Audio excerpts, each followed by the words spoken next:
Straight up Tennessee family, happy Friday and welcome to the One More Day episode, OU week, man. It's been a great week here on the channel, man. We started on Sunday with the next day.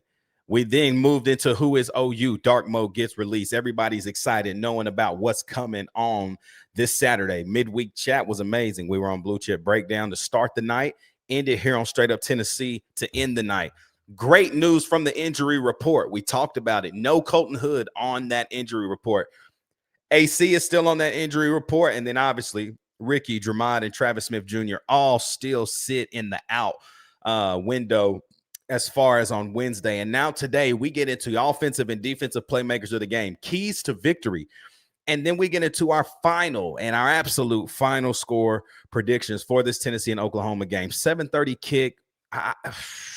You could not ask for anything better if you are a Tennessee fan. You couldn't ask for anything better, and you sure won't get anything better than what you are going to see on Saturday night in Neyland Stadium. But I got my man Dylan with me again. Happy Friday, and you already know what it is, man. It's Straight Up Tennessee, baby. Welcome to the One More Day episode, OU week. Let's get it. Tennessee's the program to keep an eye on. If you want to know which program that's not currently at the head table of college football, it's Tennessee.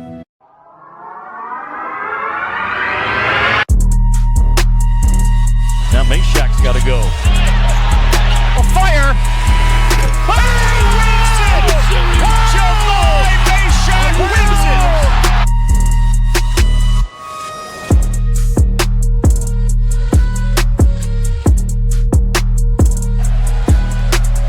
He needs a strike. Burton needs a bolt. Swing and a miss! And for the first time, Rocky Top reaches the mountaintop of college baseball.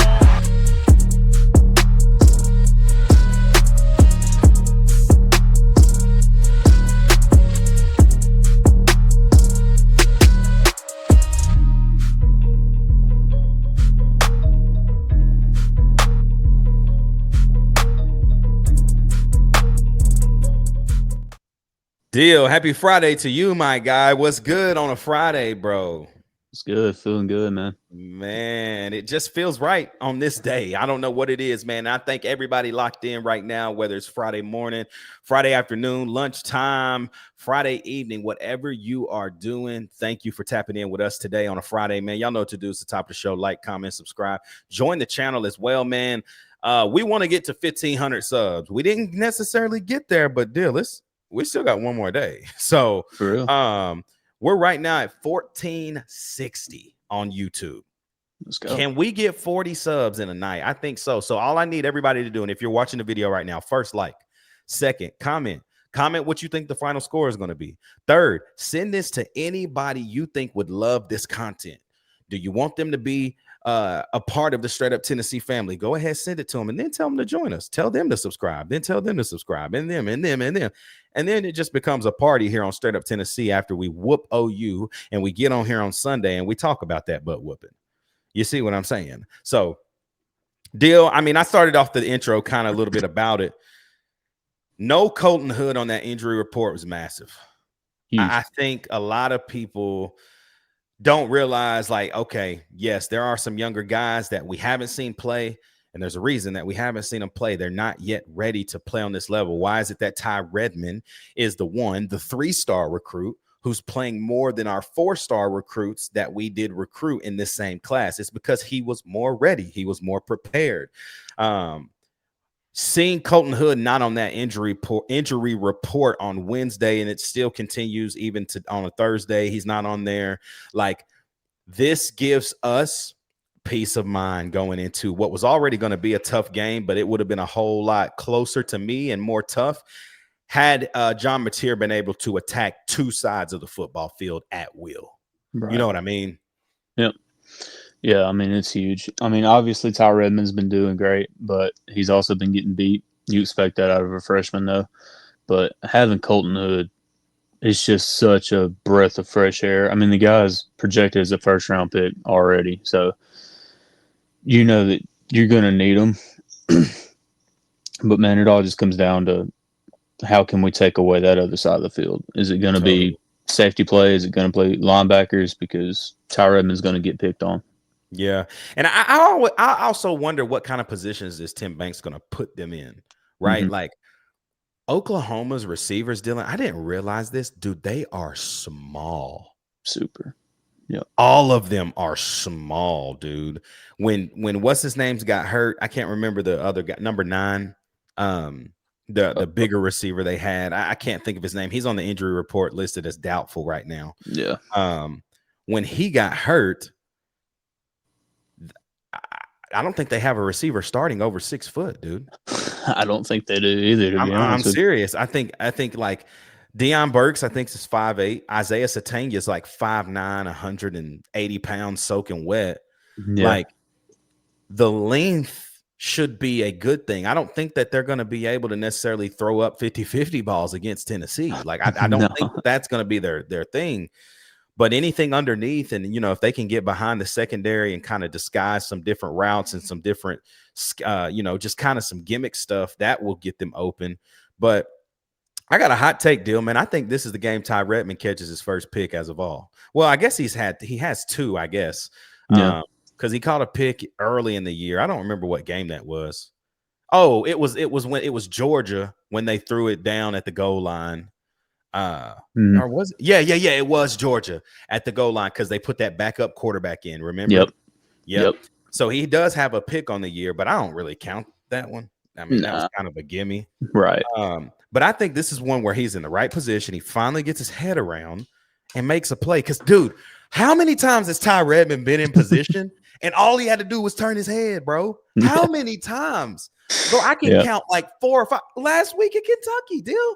Yep. They threw that seam route, kind of like it was an outside ball. So, I mean, they threw it, I guess you call it a go.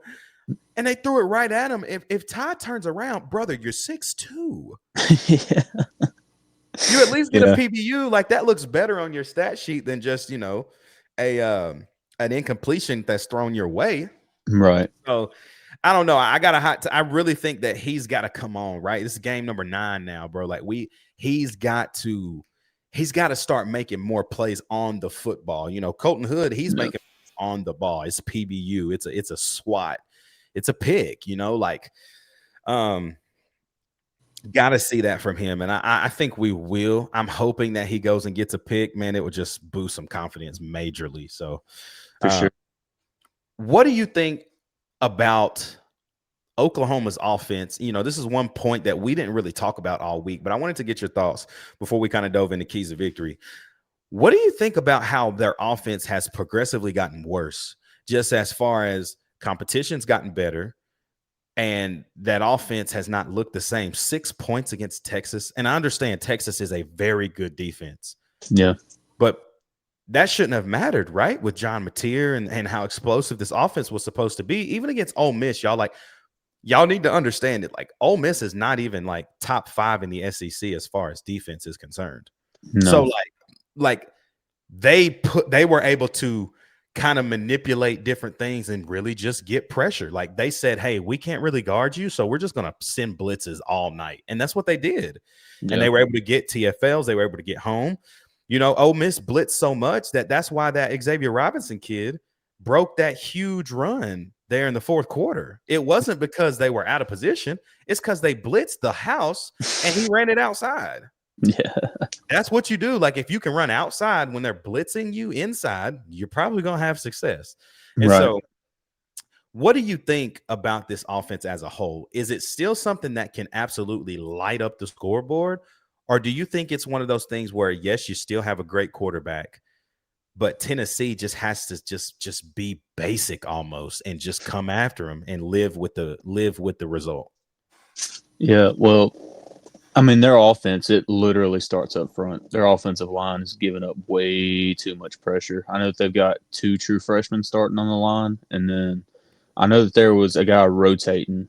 It was a true freshman and a veteran that's been there, and the veteran got hurt. So we're going to be facing 2 true freshmen on their offensive line. So take advantage of that, man. Get after Mateer. And as far as John Mateer is concerned, I feel like Oklahoma made a mistake trying to rush him back. I feel like if he hadn't played the last couple of weeks, he might be better for this game. But the fact that he's been playing all these weeks with a hurt hand and now possibly even more injuries is I mean, it's not a good look for him. We'll just put it like that. Yeah. Yeah. That leads us perfectly, bro. Like, I think with this game, I don't really have a lot, deal. I really don't, man. Like, I typically have 5, 6, 7 keys. I literally have 2. I really, really do, because I think this game is not going to come down to it's not going to come down to who wins up front. Tennessee should win up front on the defensive side of the ball. Right. I think Tennessee's defensive line should go to work. It's going to be not even about who wins it on offense. Like, I think that our offensive line is good enough. I think that what Alabama did with stunts and twists, we've now seen. Can we stop it with OU, who has a much better, probably the best defensive line we're going to see all season, right? Yep. Outside of, I mean, honestly, Florida, really. Alabama's defensive line isn't what killed us, man. It was their linebackers were killing us. Pierre, Deontay Lawson, and then Justin Jefferson, right? And so that's the weakest link on this team this year for OU is the linebackers. Right. One of them being their starting Mike out potentially. He's still questionable. Yep. So 2 things. Secondary, just be okay. You've been really bad all year. Can we just be okay? I think if you raise your level of play 15 to 20%, Tennessee can win this game by 2 touchdowns. I really believe that. But if you come out and we're going point for point, like, we're going to have to put the football in Joey's hands and say, hey, dude, you really have to go win this game for us. I don't want it to ever get to that point. You're going to have the crowd. You're going to have the environment. You're going to have the momentum all night long. Let it play to your advantage. Let it be what fuels you to turn your head around in coverage. Let it be what it needs, linebackers, that when you're dropping into a hook flat, you stay in the hook flat. You stay there. You don't allow the quarterback's eyes to dictate what you do. Right. You stay, because a veteran quarterback like John Mateer can look you off. So if you looking and you seeing that he's looking field side left and you start moving field side left, that ball's going right, field side right over your head. Yep. Don't do it. Don't do it. Please don't do it. Please, please, please be okay. Lastly, is this, man. Do not play conservative. Yeah. It's simple, bro. I do not have a lot to tell y'all about what I think. Tennessee, you saw it last week, Dylan. That's the first time I seen Heupel drop his nuts the whole year. Right. And I had to say it just like that. He dropped them. And he said, you know what? Everybody's pissed off that we saw a glimpse of that 2021 Heupel, because everybody's pissed off that he didn't try to score at the end of the game. Because we finally saw that, like, man, I don't care who we playing. We putting 60 on your head. Mm-hmm. Hype. If the shot is there, if the knockout is there, knock them out twice. If you hit them in the mouth once, knock them out again. Like, if you can put it to sleep early, put it to sleep. Like, I understand we have to run the football, and I think we will. I really think that they're going to try to get that run game going in a game like this. They're going to open it up. They're going to obviously throw the football left, right, up, down, wherever we want to. But I think that if we just don't play conservative, that's on both sides of the football too. Mm-hmm. This could get wicked, bro. Yeah. Oklahoma has not played a true road game in the SEC all year. They went to South Carolina at 12:45 p.m. Like, you know, like I mean, they played that game, man, and everything about it was horrible.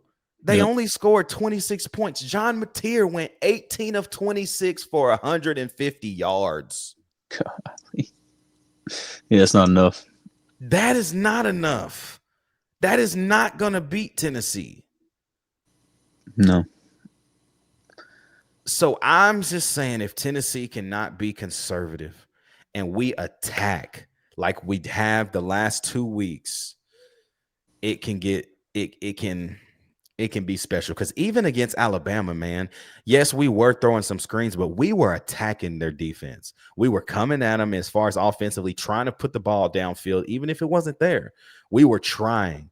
And I have to see the same thing this week to feel really good about this game. So what do you got? Yeah, I've only got 2 as well. As far as defense, get back to the fundamentals. When you get a tackle, wrap up, take him down. We cannot afford to have Satania break a tackle and then go 60 on us.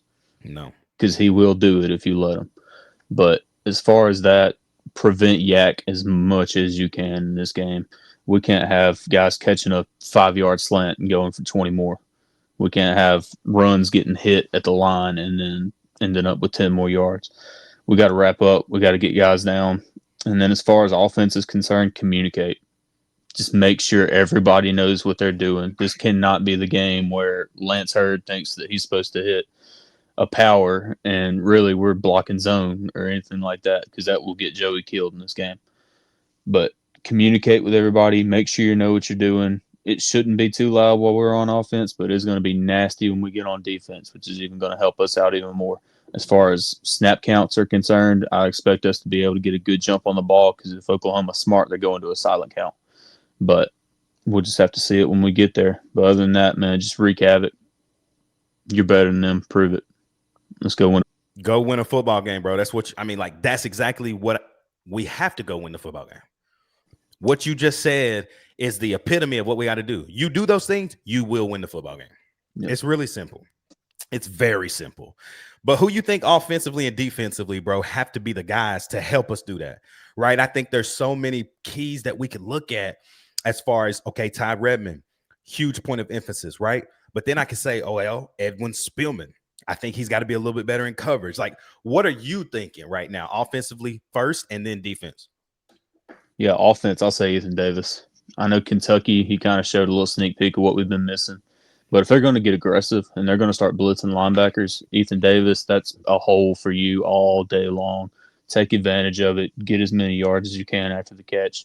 And, I mean, he could have easily a 100-yard game this game. But as far as defense goes, I'll tell you what, Idris Farouk, he's been up and down recently, but I feel like if he can just establish himself, especially in that strong safety spot, if Boo can pull his head out of his rear, Idris Farouk can have a game, because he's the second line of defense right after Boo. But, I mean, as far as that goes, if he does have a better game, I expect this to be easily a 2, maybe 3-score win. I totally agree with that. I think for me, man, offensively, I am honestly going to say the one that I haven't said all season, but I really think this is kind of the lights on. The entire country is finally going to be watching. It's Joey Aguilar. Yep.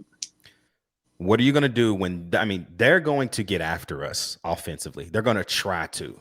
Right. He's been calm, cool, collected all year long. It doesn't matter. This one has a little something different on the deal. It's Joey for me offensively. Defensively, I'm just going to go that linebacker room.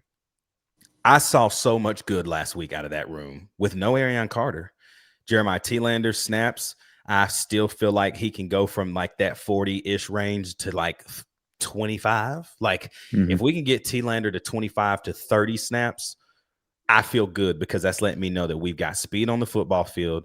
And we're not like, if we're saying that we're going to give one guy up to Mateer only, I let it be Perlotti all night long. Yep. 100%. John Mateer is not outrunning Jaden Perlotti. No shot. From anywhere on this football field. So I need Perlotti on the field. And then I guess like a bonus one or an extra credit, Boo Carter's got to show me something, bro. Like, act like you want to play in big games, man. You got to be better, bro. You have to be, because right now you are the weakest link on this football roster. You are not helping us at all. Yep. At all. So it's got to be Boo Carter and that the linebacker room for me, because I feel like the linebacker room is so much more athletic than we have been in the past probably 3 years. I was really excited in 2022. That group was a good group with Jeremy Banks and Jawan Mitchell. Aaron He just, Beasley. yeah, dude, that was such a good group. Yep. And I don't think a lot of people realize that our issue that year was really the secondary. It was really bad. 100%. Trey Flowers wasn't 100% ever. Jalen McCullough wasn't 100%. And then at corners, God almighty, it felt like we couldn't keep anybody out there. No. So that linebacker room was what was the talk of the town, man. Like that was the talk of even 2 years after that, like Beasley, Peely, that crew, man, that was special. And this crew has that same feel. I ain't gonna lie to you. Right. And the sucky part is that AC is giving us that Keenan Peely vibe right now. Yeah. He's a dog. You want him on the field, makes great reads in the run game, but kind of struggles a little bit in the pass game and can't stay healthy. Yep. I don't think Arion Carter has been healthy for a full season since he's been here at Tennessee. And so Perlotti and Harmon and even Jordan Burns, like if Burns can get a couple run in there, like I like him. And I hate to say this, man, but I think Jordan Burns is probably going to transfer to like a Big 10, Big 12 school. And dude, he's going to be a stud. Yep. It just kind of what happens because when you get Braden Rouse coming in, you get all these other guys that are still coming to Tennessee. Like it's just not, there's no space for Burns, but I like that dude. Yeah. You know, I have different feeling about Burns than I did Jalen Smith. Yeah. I never felt like Jalen Smith was going to come around in Knoxville. And that, you know, he's doing good things at Mississippi State. Good for him. But Burns has something on it, man. I don't know what it is, man. I like that kid a lot. And if he sticks through it, there could be a place for him, but I don't know, man. I don't know. So, well, Deal, let's wrap up the one more day, bro. Final score prediction, man. What you got on the last day of the week? I know I said 34-27 on Wednesday, but looking back on it, when we did our gas or trash, I said gas and we would score more than 40. So I got to fix one of them right here. So, you know what? Give me 42-27. I don't think they can really stop us on offense. And I feel like our defense is going to let up points, obviously. But if we can just be aggressive, if we can get after material, if we can take advantage of that bad offensive line, and we can press up and just get in the jerseys of these small Oklahoma receivers, I mean, we could suffocate them on defense if we really wanted to. But absolutely could. If we do all those things, this could be a bloodbath. Y'all, I'm going to change it up a little. You know, I've been looking at this game all week, and everything about it has pointed to Tennessee, just from the dark mode reveal to knowing what that stadium is like at night, to knowing that there is going to be nowhere to run and nowhere to hide once you step in between the white lines at Neyland Stadium at 7:30 p.m. dark. I'm getting chills thinking about it. I'm getting chills thinking about it. However, the defense has not proven me right all year. I felt like I've tried to give them a little more, hey, man, I think they're going to be able to stop them this week. I think they're going to be able to do this, and they're going to do that. And they haven't proved me right once all season. And they're not going to prove me right again. But the one thing I can say is that the offense keeps proving that they're better and better and better every single week, while you have a declining offense coming into an environment that they have never seen before. Ever seen before. Give me Tennessee 45-24 still. I'm keeping the same score, 45-24. And I think, I mean, Dill, there's a space where Tennessee is up 21-0.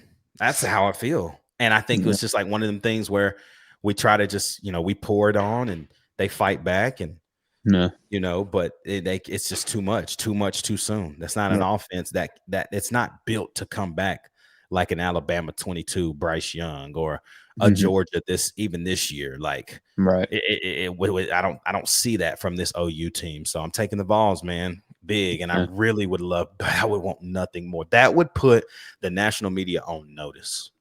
100%. Especially if we start hot like that.